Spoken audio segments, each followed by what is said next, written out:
Bismillahirrahmanirrahim. Assalamualaikum warahmatullahi wabarakatuh. And good morning, ladies and gentlemen. First of all, let me bid you all a very warm welcome to this panel discussion on education. The topic is very interesting: socializing education and the role of universities. I would like to, for emphasis, the word here is education, socializing education and the role of the universities. The Secretariat gave a short description, just, I believe, to put it in context. You probably have already read it, but, I just want to read it so that we will have that perspective. The global education landscape has seen a rapid rise in transnational education, where quality education beyond national borders is taking main stage. In this process, we see the emergence of free online education offered by prestigious universities like Harvard, MIT, and Berkeley, setting a new trend in the education market. How will this affect the education industry, and how do universities play a role in this new development? This is very interesting. As always, education is very interesting. If you are an educationist or even not an educationist, you will have your own perspectives. I believe you will have an opportunity to share your perspectives in this panel discussion. I'm sure that you heard yesterday our Prime Minister devoted the full length of his speech to education. That, I believe, underscores the importance of education with regard to everything, because as they say, education is life and life is education. But anyway, what we all know that all the time that people have been talking about education shows that it is dynamic, and in a manner of speaking, we can consider it as WIP, work in progress. It's a matter of getting this together. And I believe that the job is never done in education. It keeps on, discussion will go on. I'm sure that all of you will have your own perspectives, but we have very limited time today. We have only 1 hour. With the presentation, you probably have at the most about 20 minutes, but it is more of awareness raising here, and I think that you can exchange your ideas with the speakers and also with me. Get our email, and it should always be a continuing debate in this regard.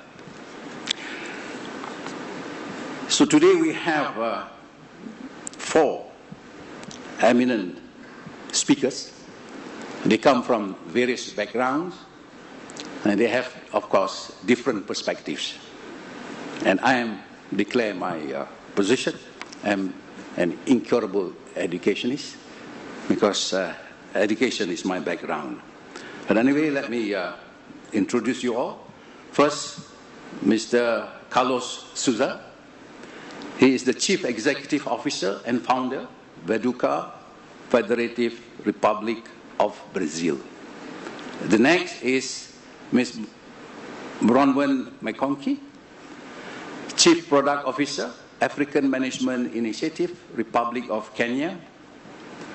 And the other is Dr. Mansour Al-Awa, Chancellor, Hamdan bin Mohammed Smart University, United Arab Emirates. Last but not least, Mr. Hazem Galal, been many times to Malaysia. Partner, Global Leader, Cities and Local Government, PricewaterhouseCoopers, United Emirates. I will describe to you very briefly, because I don't want to take much of this precious time. We don't have much time. But the structure of our panel discussion today First, there will be a presentation from each of the panel members. And after that, we'll follow with a short discussion among the panel members with regard to a certain topic which I will post them. It will be a surprise. And after that, I will open to the floor. And after that, we'll just wrap up. So that will hopefully take us about 1 hour. So now, without further ado, I would like to call upon Mr. Carlos Souza to make his presentation. Thank you.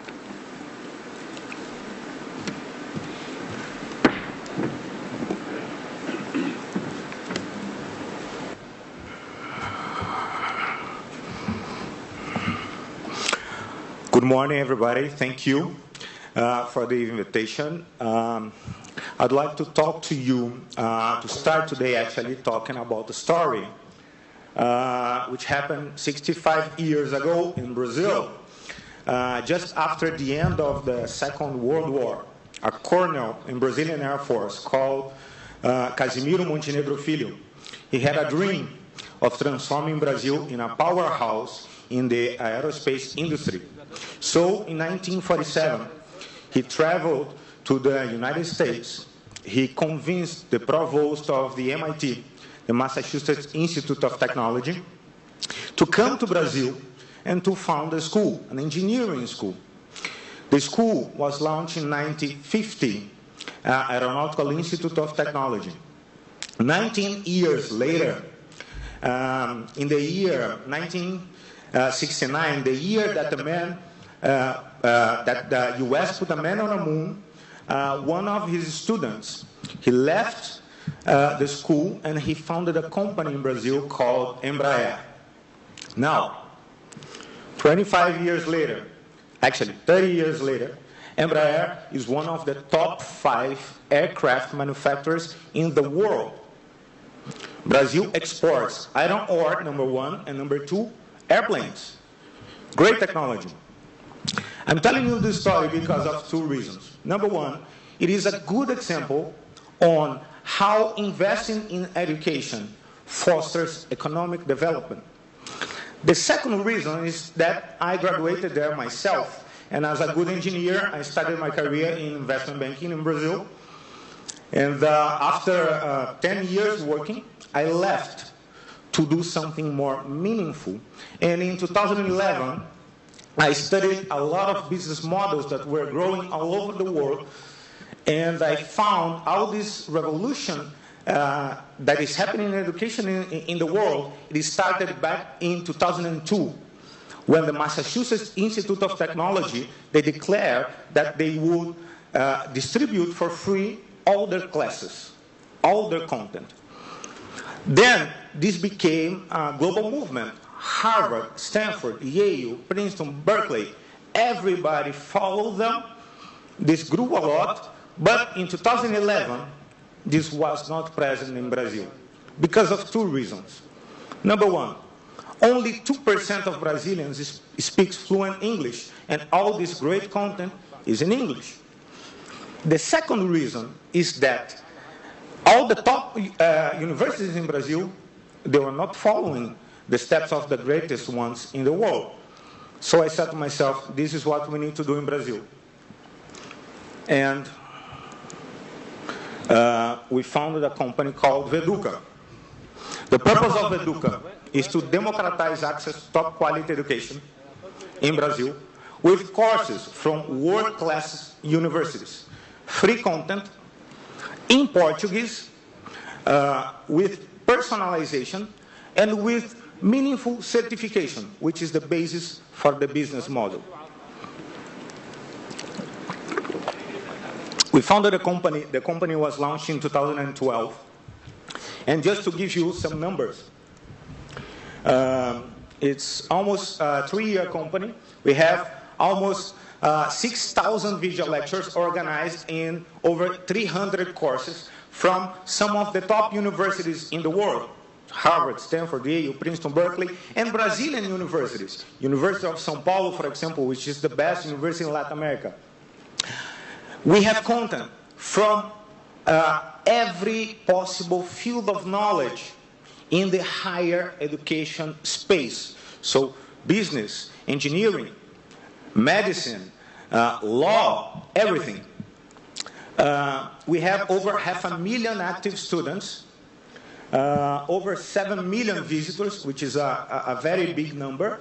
But my favorite number about my company is zero. We were able to achieve that with zero advertising, which is a proof that there is a very high demand for top quality education in Brazil, and I would say in the world.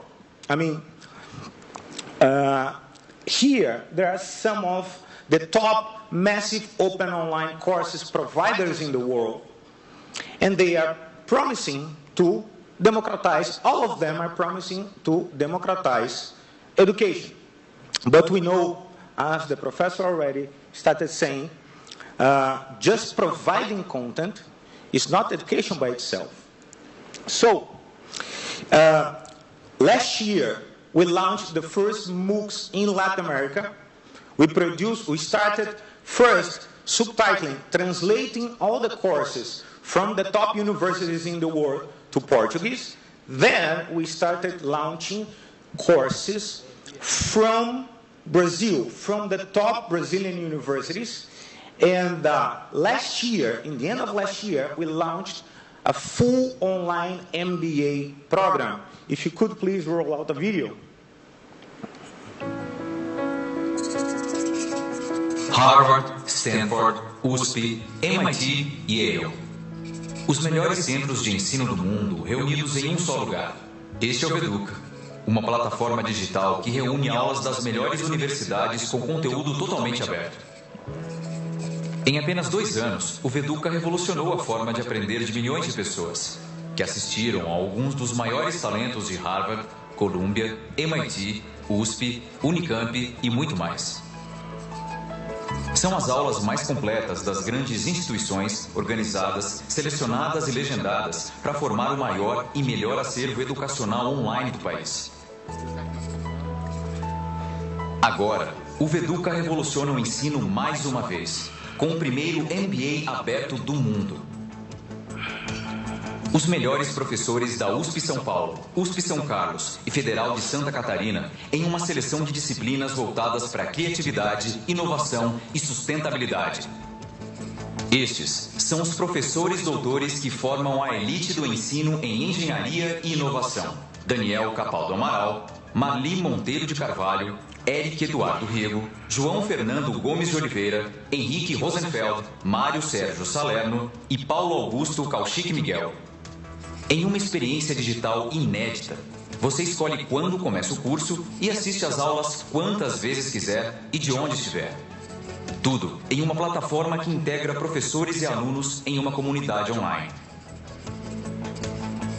O MBA em Engenharia e Inovação tem conteúdo totalmente aberto, assim como todas as aulas do Veduca, porque nós acreditamos que levar educação de qualidade a todas as pessoas é o melhor investimento no futuro do país. MBA em Engenharia e Inovação Veduca. Experimente agora. Você só tem a ganhar. É aberto. What makes this model very unique are 2 things. First one, it's a top quality content from some of the best universities in Brazil, and is fully free. So, if a student just wants to learn, it is open. They can go online and they can learn. Now, if the student wants a valid certification by the Minister of Education in Brazil, then they enroll in a paid certification program, which involves online tutoring, which involves on-site tests in hubs all over Brazil, which also involves presenting a full final thesis. And by having the minimum degree, then they get a valid certificate. Now, just to give you some sense of the numbers, this program has less than a year. We have over 20,000 students enrolled in the free program and 1.4 thousand students enrolled in the certification program, which costs $3,000. Now, looking forward, we know that the current system, our current education, there is this big opportunity for us to bring education to the masses. And we think we believe that in every industry, technology comes in, it shifts the power from the production to the consumption, to the end consumer, and in this case, the student. So we are building what we call a student-centric technology, which is composed by 5 main pillars, which are asynchronous content, which allows students to learn whenever they can follow their own rhythm. The second one, a performance follow-up. So we are building this platform that allows the students to see how they are evolving, how they are learning and checking their performance grow as they learn. Third one, on-demand tutoring. By knowing what one knows and what one doesn't know, we can connect and foster peer-to-peer learning. Fourth, customized study groups in order to do project-based learning online. And last but not least, personalized learning plans. Now, technology by itself doesn't do anything. Neither throwing content online. It's only through a partnership among education technology companies, top-notch universities to provide the content, and local universities to provide infrastructure, online tutoring, and local relevant and meaningful certification, is that we will be able to bring top quality education to the masses. Thank you very much. Thank you, Carlos, for a very interesting presentation, and thank you for keeping to the time. Next, I would like to call upon Ms. Bronwyn McConkie to make the presentation. Thank you. So I think that Carlos covered, can you hear me?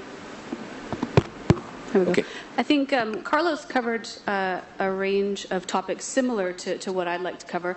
I'll look at a little bit about what I think education means and the democratization of education and the focus of AMI, which is very much on workplace learning. And so I'd like to bring the perspective of workplace learning and where we think that technology and local and practical content can take education, particularly in developing economies.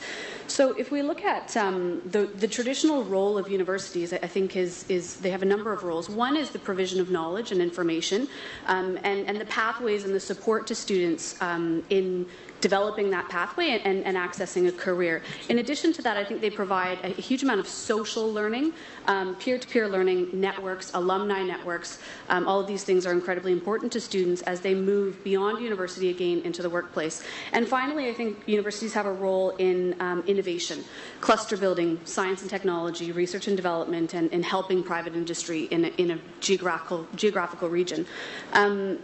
I think the democratization of education means that a student has to see themselves represented in all of these aspects of education in order for that education to be truly democratized. And I think that where MOOCs and open access education programs have succeeded is in providing the first of those, which is access to information, top-notch information from prestigious universities around the world.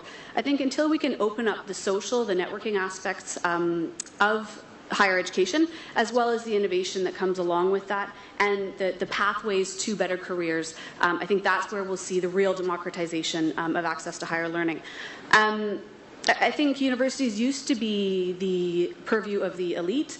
I think that the movement towards open access education, both at the higher education level and with, as you mentioned, with the Khan Academy at the lower levels of education, I think this is a fantastic movement. I think the question that we hopefully will be moving towards will be less how are universities reacting to the advent of technology, and more how can we be proactive in the use of technology in more innovative ways to change the way we learn, why we learn, and how we learn. I think that the internet has changed in many ways the way that we work. It's changed how much information we need to hold in our minds, and it changed how we access the skills and the peers that we need in order to do our jobs effectively. I think that education itself needs to catch up to that. I think education is delivered in the same way that it's always been delivered, but the need for skills and the different skills that technology requires means that we need to look at how education is both accessed and conceived. And so I think at AMI, that's what we're trying to do. We've taken a particular gap that we've found, and that's the management capacity for small and medium-sized enterprises in Africa, which is a huge barrier to growth for the continent. If you look at investors, if you look at any management tier at large companies, they're almost always composed of expatriates, and unfortunately investors are ready and willing and more than ever to invest in Africa, but they're afraid to put their money in because they don't believe that the management capacity exists to manage those funds appropriately. So our take on this has been very much to start at the beginning. As a manager, what are your skills gaps? Don't start with the education. Here is a load of information from Harvard. Instead, say, as a manager, what is my competency profile? Do a competency analysis. Here are my gaps as a manager. Here's a goal planning software that will allow me to make a plan to fill those gaps. And now here's a set of courses that will help me to achieve that. And finally, here's a network, a peer network, a community of practice, an online profile, a sort of a LinkedIn for managers across Africa that hopefully brings that now social aspect. And what we're trying to do there is, instead of bringing higher access or better access to a range of content that's built in a faraway land, we're trying to build content with African business schools in order to increase their reach and build locally relevant, practical content focused on the needs, the context, and the environment of African managers, and to deliver that in a way that addresses their specific personal needs. So, as Carlos mentioned again, the personalization of content based on a gaps analysis for the individual user, which I think does bring that democratization element, because now what you have is the ability to assess your own skills, find the content that's relevant to you, build your goals that are relevant to your career progression, therefore building the skills that small and medium-sized enterprises need to help propel Africa forward. And we hope that will be the impact of AMI's initiatives. And with the socialization of that through profiles, we hope that African managers in general will have a higher profile and be able to start filling those gaps locally rather than relying on external talent. So I think with all of those three components of universities, hopefully we'll be able to truly democratize education. Oh, thank you. That was very quick. Thank you for sharing your thoughts on that. May I call Dr. Mansour? Please. Please.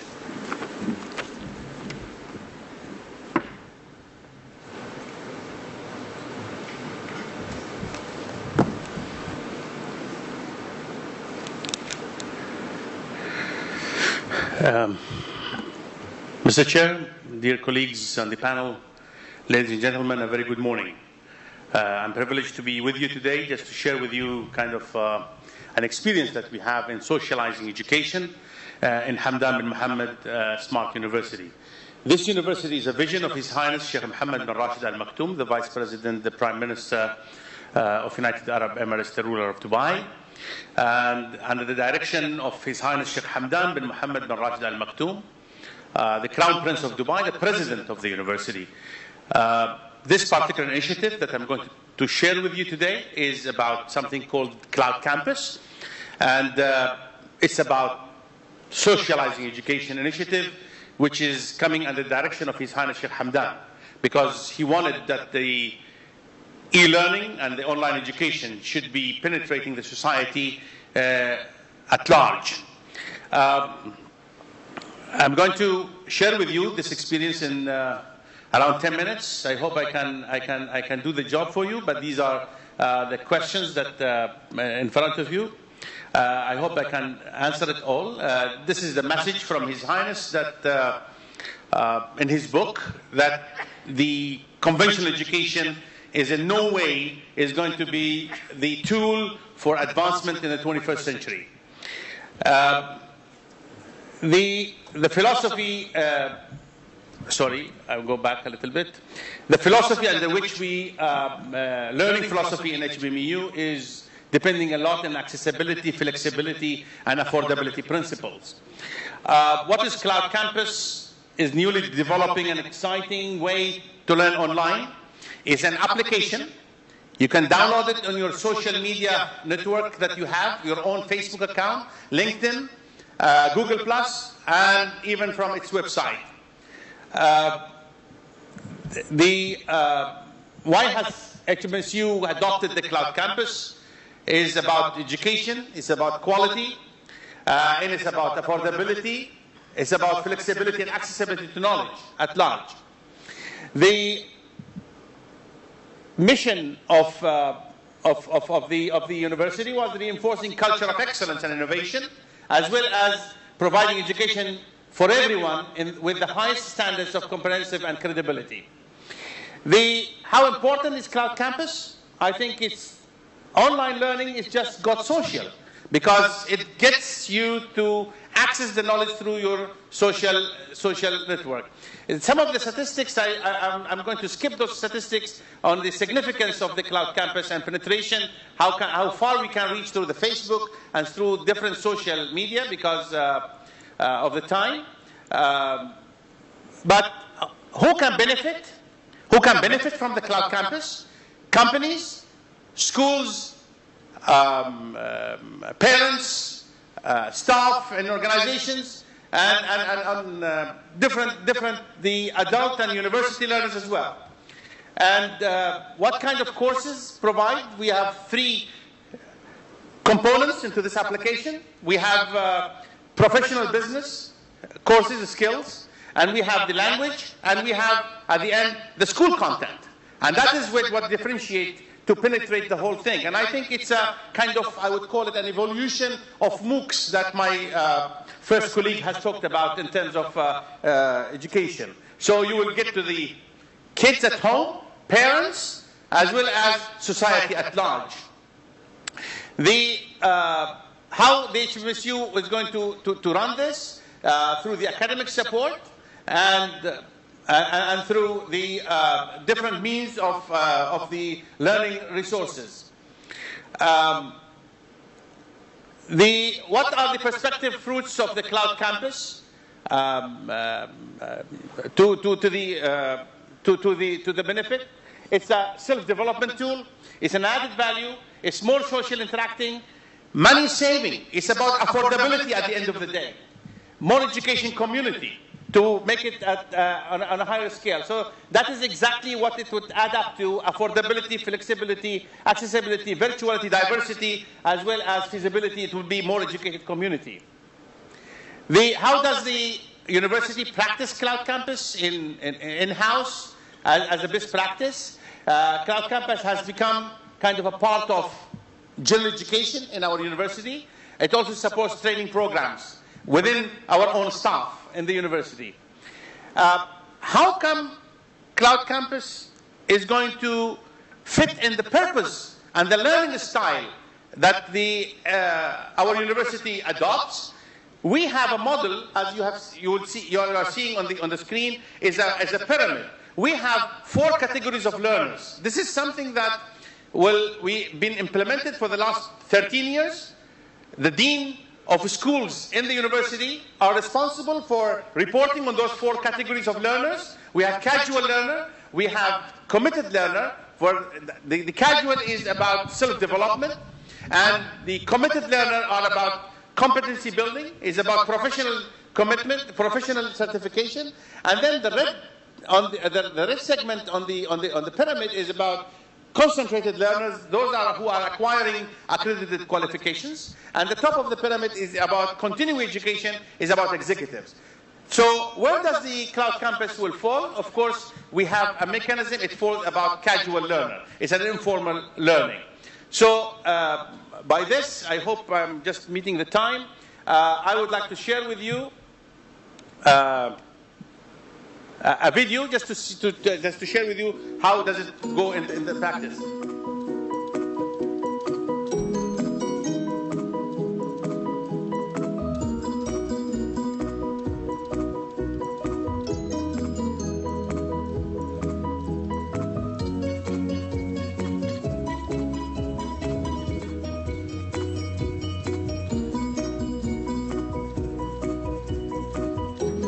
It's very interactive with the tutoring 24/7. That's what differentiates between lots of current available platforms in terms of education.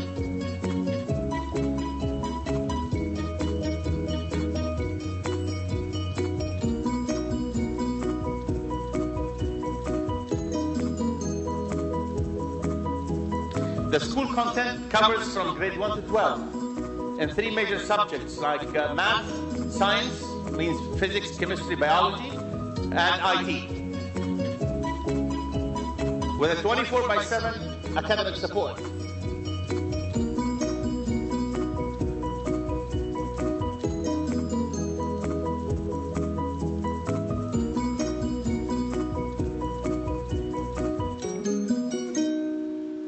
This is exactly a kind of a snapshot for what's coming. I have another 2 minutes and a half. I would like just to emphasize on the business model under which we run this. Today we have people who have access to this particular application exceeds 4 million, and across the, not just only the UAE, but across the Arab world and the world at large as well. We are aiming by end of this year, we will be reaching almost 10 million, because the service and this application being provided through telecommunication operators as well as banks as well, as a part of bundling these type of applications with the services provided to their customers. That's when the outreach is happening. Moreover, people, this could be also expanded for companies, for their employees. They have their own content on board, and they can have their own tutors as well on board. And Cloud Campus is serving somehow where MOOCs has certain limitations so far, up to this moment.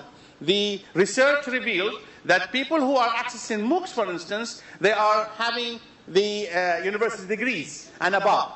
But particular penetration to the society at large, whether they are parents. I mean, we provide this application free of charge for all staff at our university and the learners and their family. Our research indicated, for instance, for the school content, the families are taking on board, in the GCC countries, almost on average, they are spending almost 1,000 American dollars per child, special tutoring, per child, per subject, per month. This particular application is providing the whole family, number of kids, into these type of science and math and IT with less than $2 a month through their telecommunication operators. This will provide a good platform under which universities and the private sector will be able to serve the society, to bring up the knowledge-based society and educate it for the community. Thank you very much. Thank you, Doctor. Thank you very much for your thoughts and your perspective on the matter, the Cloud Campus. Last but not least, may I invite my friend here, Mr. Galal, to make his presentation. Thank you.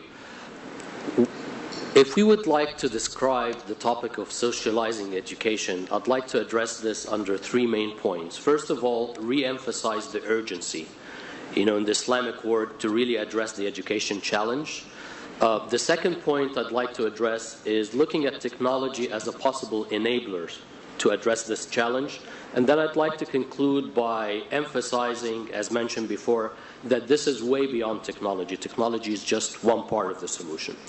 So very quickly, when we look at the context, that the Islamic world is going through today, even though the first verse of the Quran was Iqra, we have lost that tradition of being knowledge scholars.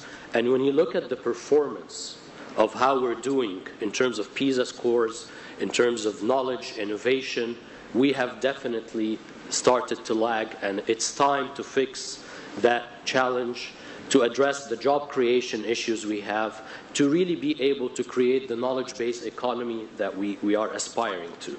So when we think that more than 50% of the Islamic world is under the age of 25, and at the same time we have unemployment levels that reach in some countries at an informal level more than 20%, we understand the size of the challenge. And even those countries that have relatively advanced in terms of creating entrepreneurship, we are not at the levels you would see, for example, in South Korea, where 90% of the GDP contribution is from small and medium enterprises. So the challenge is great. And it is in this context that technology can play a helping role to facilitate the socialization of education. When I think about education, I think about 3 A's. It is the A for availability, the A for accessibility, and the third one for affordability.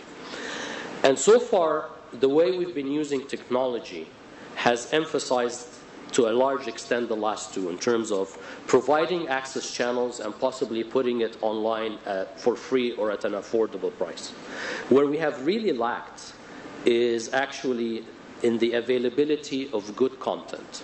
So making sure that we are addressing some of the chronic issues that we have in the education system, starting with early childhood, going through K-12, and then higher, and most importantly also vocational training. The emphasis so far has been putting online content for higher education, whether it's packaged from other parts around the world or sometimes a little bit customized. And I would argue, yes, technology can provide a convenient platform, but without addressing some of the other important challenges that have led to the situation we're in right now, including some cultural ones. You cannot really encourage entrepreneurship if you are not taught at an early age that it's okay to fail. And this is against our culture sometimes, even in a classroom. If you experiment and fail, that is not rewarded. So there are some very non-technical aspects that we have to focus on. The whole preparation of teachers, the whole content of curriculum, emphasizing the skills that we need in the modern world in terms of problem solving, analytical thinking, they're just not there. And I think until we are able to avoid the situation where we have a 1-year gap, we are acknowledging that the K-12 system is not working, and that in order to prepare students for higher education, we almost have to re-educate them during that intensive year, and in some countries that almost takes 1/3 of the education budget.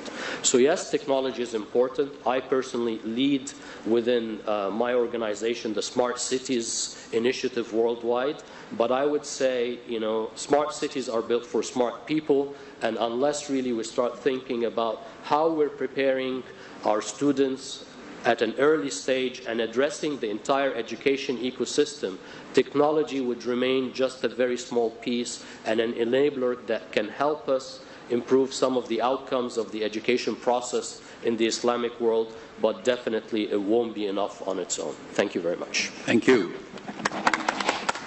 There you are, ladies and gentlemen. You have heard from our 4 eminent speakers coming from diverse backgrounds. And as I listen to them, I have a problem, actually. And probably because I'm an educationist. And as they say, I'm quite aware of this. A way of seeing is also a way of not seeing. And probably I tend to hear only what I want to hear. But anyway, what they have been talking about is the cognitive aspect of education. And the tendency to call it education as such troubles me. But if they call it something else, training, skills and all that, then I don't think that I have any problem with it. So I would like to ask them, perhaps this will be the point of departure for us to think about. Because here we are dealing with the whole lot of humanity. And humanity is just not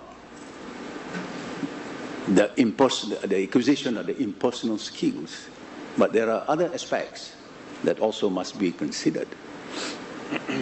And education, the other part of education, what they call the affective part, the feeling part, the caring part, that I think cannot at all be replaced or be displaced by technology. You have to have the human touch. So I'm betraying my position in that sense, but I would like our panel members, what do you really mean when you talk about you're giving quality education? Because you use the word education. What do you mean by education as such? Because here I'm concerned we are dealing with the whole lot of humanity, not a certain section of humanity. And I fear that in the event that too much of this technology, we might lose our humanity in the sense that we become impersonal. that when we see slaughter and killing, you just don't feel anything at all. That we don't bleed, we don't feel, the destruction and the unhappiness that happens. So I would like them to give their definition, how they see within the context, because they're using education, quality education, how they would conceptualize education very quickly, and then I will later open to the floor. Thank you. You want to start first? Yes. It's a very good point, and we often get is MOOCs education. And technology by itself, to be very clear, as already said, doesn't do anything, neither throwing information online.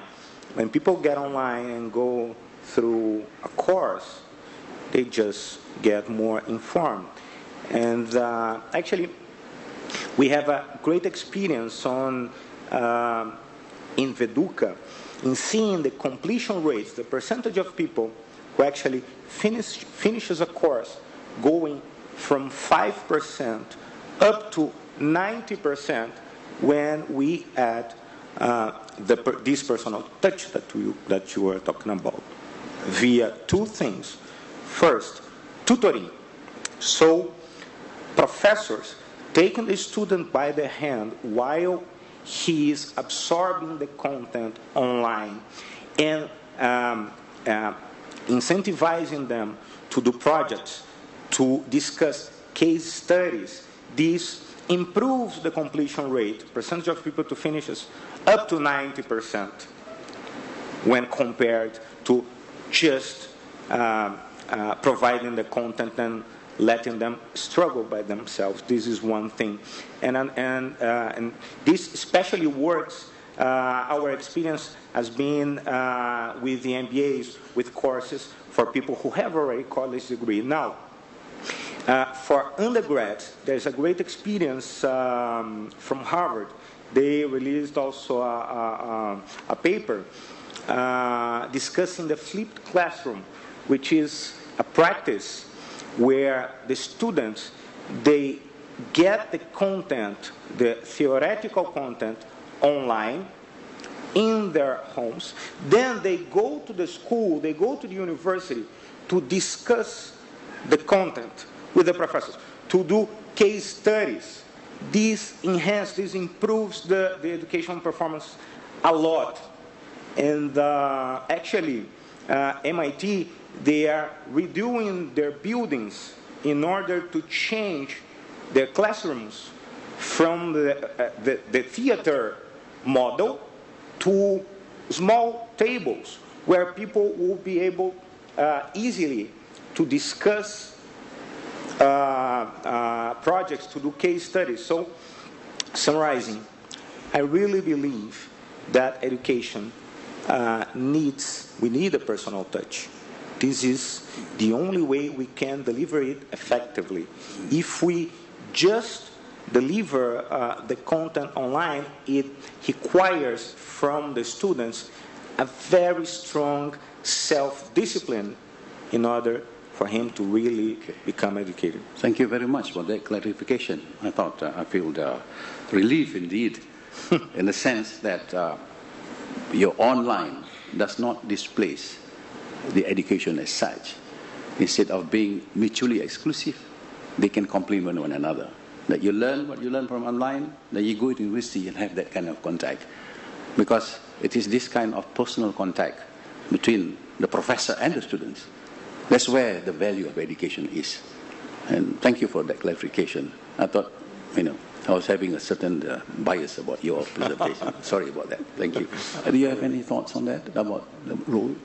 Sure. I mean, it's a huge topic in that education, as you say, covers a range of levels, a range of developmental areas as well. I think I have two perspectives on this. One is as a builder of products for African Management Initiative, focused very much on workplace learning.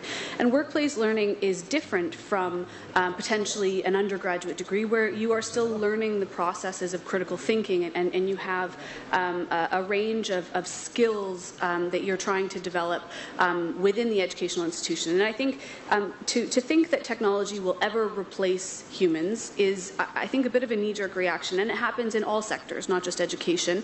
It happens in factories. It happens everywhere. Everyone is worried that machines will replace humans. And I think that is as untrue in education as it is in every other sector. I think that the role of education is in maximizing the potential of the humans that are involved in the education experience. And so, like Carlos said, the flipped classroom, I think, at a university level is such an interesting prospect, because the lecturers in universities, their skills and experience shouldn't be used repeating the same lecture over and over again year after year. Instead, their time should be maximized in seminars and in active discussions with the students where they're teaching skills and where they're doing research and where they're adding to the value of the university in the community, rather than repeating the same topic that they may have repeated. So to do that learning or that knowledge gathering at home, but to do the critical thinking, that opens up the boundaries of the school, and it allows more students to be active learners rather than passive learners. And I think that that's where technology has a big role to play. In the workplace, people learn differently in the workplace. 10% of what you learn in the workplace comes from formal courses, 70% comes from practicing and doing, and 20% comes from your peers and asking a mentor and having that mentor support, which again comes from tutors. At AMI, it comes from mentor matching and pairing with other individuals, and of course the ability of technology to give you access to the information you need when you need it on the job. And so those are different types of learning. I think that technology enables learning. I certainly don't think that it will replace an educational institution. I hope that it will make them more effective and therefore able to reach masses at lower costs, even at the university level eventually. So I hope that's how technology changes education, but I certainly don't think that it will replace educational institutions. Thank you for that clarification. I value that, and I thought our professors can take a leaf from that. Don't give the same thing again and again, but coming up with some fresh ideas. Thank you very much. Doctor? Mr. Chair, I think I will clarify one point, and then I will start my counter-attack on you. Okay. That's what seminar is about. And the first one is that we at Hamdan bin Mohammed Smart University, we adopted, regarding the geography under which we are serving in the Arab world, we are doing the blended model approach of smart learning, and that is hybrid model. So we have three components. We have virtual classrooms, we have face-to-face component, and we have self-paced study. In the last 12 years, we have been doing this, and now we are, transferring to full online, because we have built kind of a culture a little bit available. Okay. On the other hand, Professor, I think as an academician, and maybe educators in this hall, we are so obsessed of the style that we run the universities. This obsession actually is pulling us back towards admitting that the technology is always an enabler. We are putting kind of a curb on our minds, because all educators, even us in a smart university, we don't believe on gadgets. We believe that the pedagogy is the horse and the technology is the carriage. We cannot put the carriage before the horse. However, that pedagogy that I'm talking about, I think you all have been saying it loud and clear with some reluctancy, but I'm not reluctant to say that we need to change. And Pearson has published a research kind of a book called Avalanche is Coming to the Higher Education. We need to re-engineer the whole higher education system in our societies, because before, the presidents of the universities, the chancellors, the faculty, the deans will face the consequences. So I think that is something that we need to understand, and the technology is doing this. Now, does the technology has the feeling concept? From my experience in Hamdan bin Mohammed Smart University, yes indeed, it has a feeling. Mr. Chair, 35% of our learners, they did change behavior on the smart learning rather than the conventional education that we are so fascinated with at the moment. That's the research indicating towards us. Even word of education that you have thrown to us, Mr. Chair, Go to any dictionary, worldwide dictionary, like Oxford and other dictionaries. Two words are not mentioned in the definition of education in those dictionaries. Something called schools and something called universities. They are talking about knowledge and skills transfer. Now, we have invented somehow, 100 years ago, two words, schools and universities. That is why, Mr. Chair, to conclude my counter-argument on your kind self, I would say shopping is essential. Shopping malls, not anymore. Banking is essential. Banks as a brick and mortar, not anymore. Learning is essential. Universities are not. Thank you. Thank you. I don't think we are on the different page.